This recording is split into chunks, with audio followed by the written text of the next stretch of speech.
This is Gagan Girotra, IIT Roorkee class of 2000, and I am Calcutta class of 2005. In this section, we are going to talk about relative speed. Now, relative speed is essentially the speed of one moving object with respect to another moving object. Okay. Now, there are certain conditions that you must wait for to apply the concept of relative speed.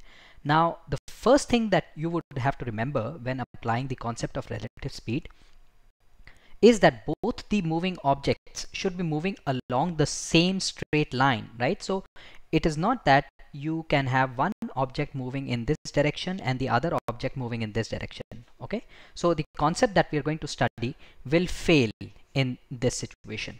So in the situations that our concept is going to be applicable, they will either be moving, both the objects will either be moving in the same direction along the same straight line, or they may be moving in opposite directions but along the same straight line. Then if in certain questions you may also be faced with a prospect that there are more than two moving objects. In that case, if you are required to apply relative speed, then you will consider two moving objects at a time, right? Do not think of applying relative speed when there are three moving objects. You cannot apply this concept to three objects together. So what you will do is you will take two objects at a time, do your necessary calculations based on relative speed, and then maybe pick the first object and the third object for your second round of calculations. The third condition that you will remember is that in case the moving objects are starting and stopping at different times, right? In that case, you will apply absolute speed for the duration when only one object is moving. Now, this is likely to happen at the beginning of, let's say, the time when it is given that the first object starts moving and the second object has not yet started to move. During that duration, you will apply absolute speed. You cannot apply relative speed during that duration. But you are free to apply relative speed as soon as the second object starts moving, right? So when both the objects are moving for exactly that duration, you're going to apply relative speed. Now what happens is that in some questions, one of the objects stops moving. Now as soon as this object stops moving, you will stop applying relative speed right away, because now again only one of the objects is moving and you will move back to absolute speed. Right, now just like absolute speed, the relative speed is calculated as relative distance divided by time. Okay, now the concepts to study for us now are the concept of relative speed itself and the concept of relative distance. Now, relative distance, just like relative speed, is the distance covered by one object with respect to the other. And there are two ways of calculating relative distance. The first method of calculating relative distance is by using the absolute distances that have been covered by both the moving objects. Yeah. And the second method of calculating relative distance is by using initial and final gap between both the objects. We're going to cover this in greater detail in the following slides. Right, so let's start with the relative speed. Now, in relative speed, you can have either both the objects are moving in the same direction, or you will have both the objects moving in the opposite direction.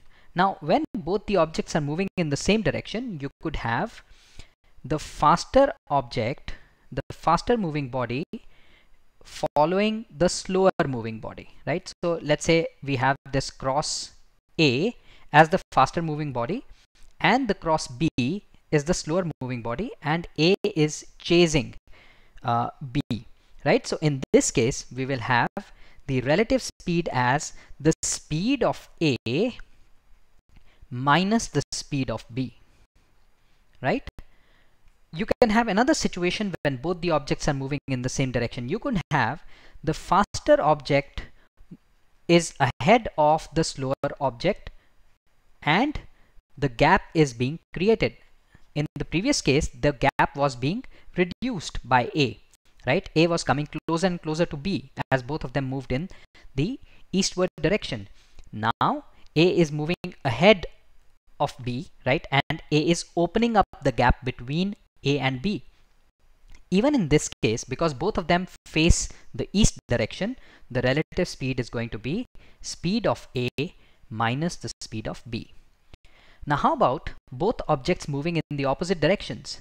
Now when both objects are moving in the opposite directions, you can have either both of them are moving towards each other. So let's say if this is A and if this cross represents B, they're both moving towards each other.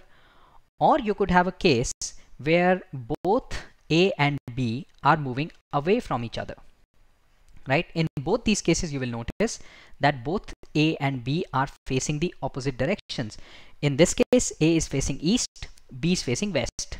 In this case, A is facing west and B is facing east. So in both these cases, the relative speed of A with respect to B will be speed of A plus speed of B. Here SA and SB are all absolute speeds, right? So we've used absolute speeds to calculate the relative speed. Now in case of relative distance, we'll use the first methodology where we use absolute distances to calculate the relative distance. Now just like the previous case where we calculated the relative speed, we will now consider two cases. One is when both objects are moving in the same direction and we have the absolute distances that they cover. And the second case when both objects are moving in the opposite directions and we still have the absolute distances that they cover. Now when both objects are moving in the same direction, let's say we have moving object A here and we have moving object B here, right? And let's say A travels to this point A dash, right? In the same time, B travels to this point B dash. Okay, so in this case, you notice that A and B have both traveled in the same direction, and we have their absolute distance covered by A, which is AA dash, and we have the absolute distance covered by B, which is BB dash, right? In this case, the relative distance is going to be the difference between the absolute distances, right? So the relative distance here will be given by, in this case, we notice that BB dash is greater than AA dash. The relative distance will be BB dash minus AA dash, right? Now, in another case, if both objects are moving in the opposite directions, right? So let's say you have A here and you have B here, and A is moving in this direction, and let's say A moves to this point A dash and B moves to this direction in the opposite direction, and B reaches this point B dash, right? Then the relative distance covered is going to be equal to the sum of their absolute distances, right? Now in this case, while we notice that A and B have traveled in the opposite direction, right, the distance covered by A with respect to B is the sum of the distance covered by A and the distance covered by B, right? Moving on, the second method of calculating the relative distance, when we know the gaps between the two objects, right, we will have in this case, we will not worry about the directions in which they move, okay? In this case, we will worry about whether they have crossed each other or not, right? Now, crossing is obviously, they're both moving in the opposite directions and they cross. Overtaking is when they're moving in the same direction and the faster guy overtakes the slower guy, right? In relative distance calculation, when we know only the gaps, we will worry only about the crossing overtaking, right? So in the first case, let's say there is no crossing overtaking. In the second case, let's say there is crossing or overtaking. Now if there is no crossing or overtaking, now what happens is, let's say A and B start from here, okay, and A moves in this direction and ends up here, A dash. Likewise, during the same time, B starts from B and ends up at this point, you notice that there is no crossing which has taken place, right? So in this case, the relative distance covered will be the initial gap, which is AB, right, minus the final gap, which is A dash B dash, right? So in case there is no crossing or overtaking, the relative distance is going to be the difference between the two gaps. So if we know the initial gap and we know the final gap, the relative distance is going to be initial gap minus the final gap. Now in this case, obviously they moved towards each other without having crossed. The same formula will be applicable even when they have moved away from each other, right? So let's say A and B start from here, and A goes in this direction and B goes in this direction, and A ends up at A dash and B ends up at B dash. The relative distance will still be the initial gap AB minus the final gap A dash B dash. The only thing to remember here is that you will need the absolute value. Okay, so please adjust the relative distance that you've calculated. If there is a negative sign, please remove the negative sign. Now let's say they have crossed. Let's talk about the other case when they have crossed during their movement. Now if they cross, now let's take an example that A starts from here and B starts from here, and A moves in this direction, right, and A reaches here.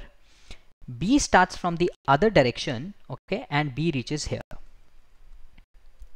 Now you notice that during their commute, during their movement, both A and B crossed somewhere here.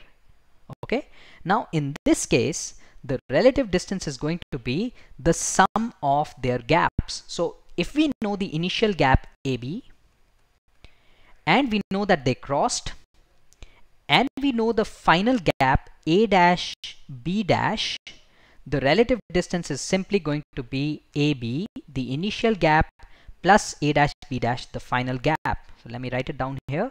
So relative distance in case crossing does take place equals the initial gap